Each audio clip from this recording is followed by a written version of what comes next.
भाभी के आने से बहुत ही ज्यादा खुश थी। मैं तो कब से इंतजार कर रही थी कबीर की शादी का। शुक्र है आखिर मेरी भाभी तो घर आई। हाँ, हमें तो भाभी का ही चाव चढ़ा हुआ था, और ऊपर से हमारी कोमल भाभी है ही इतनी प्यारी। अरे तुझे क्या चाव चढ़ा था रंगोली? तुझसे तो खुद के चाव ही पूरे नहीं होते। संजोली, ऐसे कैसे बात कर रही है तू अपनी बहन से? चिल ना मम्मी, मजाक कर रही हूँ। यार बस करो अब, कोमल नई नई इस घर में आई है, ये सब माहौल मत बनाओ।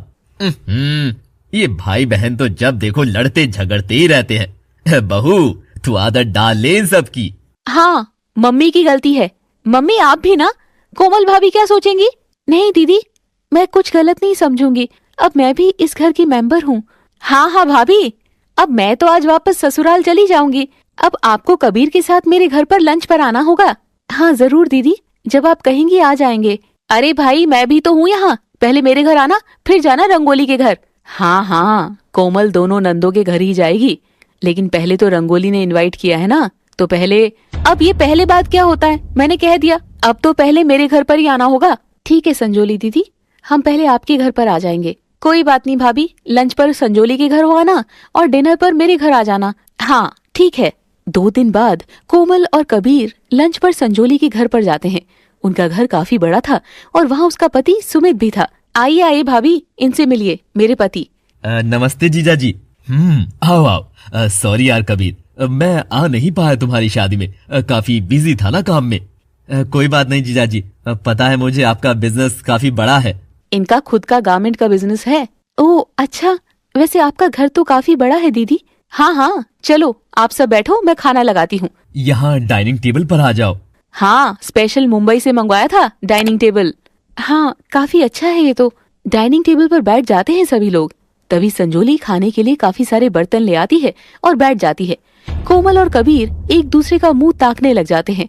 अरे दीदी आप तो बैठ गई, खाना कहाँ है? उस कमबख्त डिलीवरी वाले का इंतजार कर रही हूँ, खाना लेकर तो आए वो। मतलब मैं समझा नहीं। अरे तुम्हारी बहन ने स्पेशल तुम्हारे लिए बाहर से खाना ऑर्डर किया है। ओह अच्छा, होटल से? और क्या, तो खाकर देखना, बहुत अच्छा होगा। पता नहीं कब आएगा डिलीवरी बॉय। सुमित आप फोन करो ना होटल पर। अरे आता ही होगा। तभी डोरबेल बजती है और संजोली जल्दी से जाती है और डिलीवरी बॉय से ऑर्डर ले आती है। देखो तो क्या बढ़िया खुशबू आ रही है। कोफ्ते की सब्जी है और पनीर की और बटर रोटी। चलो जल्दी से प्लेट में डाल दो सब, बहुत भूख लग रही है। मैं हेल्प करती हूँ। सभी चीजें परोस कर खाना शुरू करते हैं, लेकिन खाना ज्यादा टेस्टी नहीं था। कोमल और कबीर को तो नहीं लगा। वाह भाई क्या खाना है, और कैसा लगा तुम दोनों को? ठीक लग रहा है दीदी। दीदी बुरा मत मानना, लेकिन जितना सोचा था ना उतना अच्छा तो नहीं है। एक्चुअली बिल्कुल भी अच्छा नहीं है। ये बात सुनकर संजोली और सुमित चिढ़ जाते हैं। अरे तुझे क्यों अच्छा लगेगा? तू कौन सा अच्छे होटल का खाना खाता है? हाँ, बंदर क्या जाने अदरक का स्वाद। हाँ खाना तो बहुत अच्छा है कबीर, तुम्हारी दीदी सही कह रही है, तुम्हारा टेस्ट ही ऐसा हो गया है। और क्या, तो इतने मन से मैंने तुम्हें लंच पर बुलाया और तुमने तो 1 मिनट में मेरा दिल तोड़ दिया। अरे नहीं नहीं दीदी, ऐसी बात नहीं है, ये तो ऐसे ही कह रहे हैं। दीदी इतने मन से बुलाया था तो आप खुद बनाती ना सारा खाना, आपने तो बाहर से मंगवा लिया सब कुछ।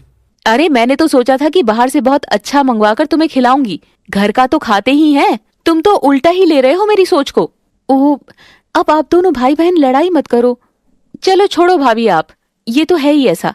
अब आप मेरे साथ आओ, आपके लिए कुछ लिया है मैंने। हाँ हाँ चलो। संजोली उसे अपने कमरे में ले जाती है और उसे एक बहुत सुंदर साड़ी गिफ्ट करती है। वाह दीदी, ये साड़ी तो बहुत ही सुंदर है। हाँ, स्पेशल आपके लिए ली है मैंने, पूरे 5000 की साड़ी है। क्या सच में? और क्या, तो पहली बार आप मेरे घर पर आई हैं, ये तो बनता ही है। थैंक यू दीदी। वैसे आज का डिनर आपका रंगोली के घर पर है ना? देखते हैं वो कैसी सेवा करती है आपकी। हाँ बस थोड़ी देर में वहीं जाएंगे। काफी देर बातें करने के बाद रंगोली के घर डिनर के लिए कोमल और कबीर वहाँ से निकल पड़ते हैं और रंगोली के घर पहुँच जाते हैं। उनका घर छोटा था और रंगोली का पति रजत भी घर पर ही था। आओ भाभी, हम कब से आपका इंतजार कर रहे थे। हाँ, कब से आपकी राह देख रहे थे। वो जीजा जी, संजोली दीदी के घर पर थोड़ा टाइम लग गया था। हाँ हाँ कोई बात नहीं। सभी अंदर आते हैं और बेडरूम में ही थे। वहीं रंगोली उनके लिए खाना परोसती है। यहाँ डाइनिंग टेबल नहीं है क्या दीदी? नहीं भाभी, हमारा छोटा सा ही घर है, यही खाते हैं हम। रंगोली दीदी क्या क्या है खाने में? मैंने कड़ी पकौड़ा और आलू मटर बनाए हैं, साथ में रायता है और जलेबी भी बनाई है। अरे वाह, ये सब आपने खुद बनाया दीदी? ये भी कोई पूछने की बात है? एक तो इतने प्यार से तुम्हें खाने पर बुलाया है, तो क्या बाहर से मंगवाती? वही तो सुबह से तैयारी में लगी है कि मेरे भाई भाभी आएंगे, अच्छे से अच्छा बनाना है उनके लिए। अरे वाह दीदी, ये खाना देखकर तो मेरी भूख बढ़ गई है, जल्दी से लगा दो अब। हाँ दीदी, दिखने में तो खाना ठीक ही लग रहा है, तो भाभी खाकर बताओ कैसा बना है। हाँ खा रही हूँ। वैसे संजोली दीदी ने तो हमारे लिए बाहर से स्पेशली खाना मंगवाया था, बड़े होटल से। ओह अच्छा, संजोली की तो बात ही कुछ और है। हाँ वो काफी पैसे वाले हैं, अब आप कहाँ इतने पैसे भर सकती हैं हमारे लिए। अच्छा किया जो घर पर ही बना लिया। अरे कोमल, ऐसे क्यों कह रही हो तुम? उन्होंने कितने प्यार से बनाया है। हाँ तो मैं कुछ गलत थोड़ी ना कह रही हूँ। असल में दोनों के घर देखकर कोमल समझ गई थी कि संजोली काफी अमीर है और रंगोली गरीब है, इसीलिए वो संजोली को ज्यादा ऊंचा आंक रही थी। वाह दीदी, आपके हाथ में तो जादू है सच्ची, मजा ही आ गया खाकर। थैंक्स। और आपको कैसा लगा भाभी? हाँ हाँ, खाना तो ठीक ही बना है। लगता है इन्हें पसंद नहीं आया। नहीं नहीं, असल में वो बाहर का खाना खाकर थोड़ा पेट अपसेट हो गया था, तो शायद इसी वजह से। कोई बात नहीं, आप बैठो, मैं अभी आती हूँ। तभी रंगोली अपने कमरे से एक गिफ्ट लेकर आती है और कोमल को दे देती है। लीजिए भाभी, ये आपके लिए है, खोलकर देखिए कैसा लगा। हाँ दीदी, खोलती हूँ। कोमल गिफ्ट खोलती है, उसके अंदर कढ़ाई की हुई एक चद्दर थी। कढ़ाई वाली चद्दर? हाँ भाभी, पिछले 6 महीने से मैं ये चद्दर खुद तैयार कर रही थी, स्पेशल अपनी भाभी के लिए। ये कढ़ाई मैंने ही की है। ओह अच्छा, बहुत सुंदर कढ़ाई की है दीदी। वैसे तो ये चद्दर आपको 200 या 300 रुपए की मिल गई होगी, और कढ़ाई के तो आपके पैसे लगे ही नहीं। संजोली दीदी ने तो मुझे 5000 की साड़ी दी है। अच्छा, ये बात सुनकर रंगोली को बुरा लगता है, लेकिन वो फिर भी चुप रहती है। भाभी, मैंने तो बड़े प्यार से आपके लिए चद्दर तैयार की थी। हाँ तो हम ले रहे हैं ना, मुझे तो बहुत अच्छी लगी है दीदी, इसे तो मैं अपने बेड पर बिछाऊंगा। हाँ हाँ अच्छी है, ले चलते हैं। चलो कबीर, घर चलते हैं अब। कोमल बिना मन से वो चद्दर ले आती है और कबीर को भी जल्दी घर जाने का कहती है। कुछ देर बाद दोनों वहाँ से निकल पड़ते हैं, लेकिन कबीर को कोमल का व्यवहार अच्छा नहीं लग रहा था, तो उनके बीच कहासुनी होने लगती है। कोमल, ये क्या तरीका है? तुम रंगोली दीदी से ऐसा व्यवहार क्यों कर रही थी?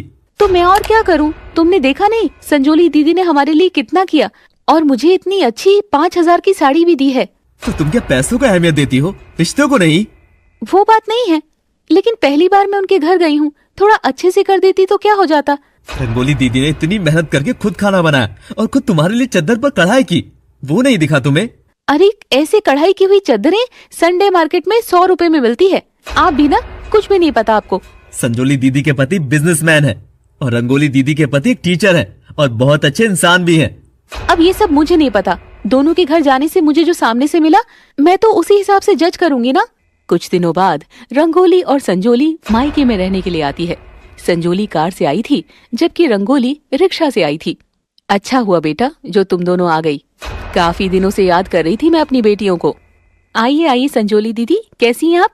कार पर आई हैं? वाह। ये बोलते हुए कोमल जल्दी से संजोली से गले लग जाती है और रंगोली पर ध्यान तक नहीं देती। रंगोली को बुरा फील होता है। कोमल, रंगोली से भी मिल ले, वो दिखाई नहीं दी क्या तुझे? ओ हाँ, कैसी है रंगोली दीदी आप? ठीक हूँ भाभी, आप बताइए कैसी हैं आप? लेकिन कोमल उसे इग्नोर कर देती है। चलो संजोली दीदी, मेरे कमरे में, मैं शॉपिंग करके आई थी, आपको सामान दिखाती हूँ। हाँ हाँ चलो भाभी। कोमल रंगोली को इग्नोर करके संजोली के साथ कमरे में चली जाती है, तो रंगोली को बुरा लगता है। रंगोली उदासी से कहती है, भाभी ने तो जवाब तक नहीं दिया मेरी बात का। बेटा दिल पर मत ले, मैं कोमल को धीरे धीरे सब समझा दूंगी। कोई बात नहीं मम्मी, मैं जानती हूँ मैं गरीब हूँ, इसीलिए मेरे साथ ऐसा करती है भाभी। बेटा अभी उसे तेरे स्वभाव का पता नहीं है, वो बस ऊपर ऊपर से देख रही है। खैर रंगोली चुप होकर रह जाती है। थोड़ी देर बाद सभी चाय नाश्ता करते हैं। तो बताओ संजोली दीदी, आज क्या खाने का मन है? जो आप कहेंगी वही बना दूंगी। भाभी आज साग बना लीजिए। ओहो रंगोली, तुझसे थोड़ी ना पूछा है, तू भी ना गधी है, घास जैसा साग ही पसंद है तुझे भी। और सस्ता भी तो आता है ना, तो रंगोली दीदी ज्यादा साग ही बनाती होगी। ऐसी बात नहीं है भाभी, मैंने काफी टाइम से नहीं खाया था, बस इसीलिए कह दिया। साग खाने में क्या बुराई है, अच्छी चीज है। मम्मी आप चुप रहिए, भाभी ने मुझसे पूछा है ना, तो बस मेरी पसंद का ही बनेगा। हाँ तो बताइए ना दीदी, अभी आप मेरे लिए मटर पनीर बना लीजिए। ठीक है। कोमल रसोई में जाकर सब्जी बनाने की तैयारी करने लगती है। तभी गुस्से में सरिता भी वहाँ आ जाती है। कोमल, ये क्या तरीका है? संजोली की तरह रंगोली भी तुम्हारी ननद है, तुम उसके साथ ऐसा व्यवहार क्यों कर रही हो? मम्मी जी मैंने क्या किया, मैंने कुछ गलत कहा गया उनसे? मैं सब देख रही हूँ। तुम उन दोनों में कैसे भेदभाव कर रही हो। आपको गलत लग रहा है मम्मी जी, मैं ऐसा कुछ भी नहीं करती। अभी मैं जिंदा हूँ, कोई बात नहीं। अगर रंगोली से उसकी भाभी प्यार नहीं करती, लेकिन माँ तो करती है ना।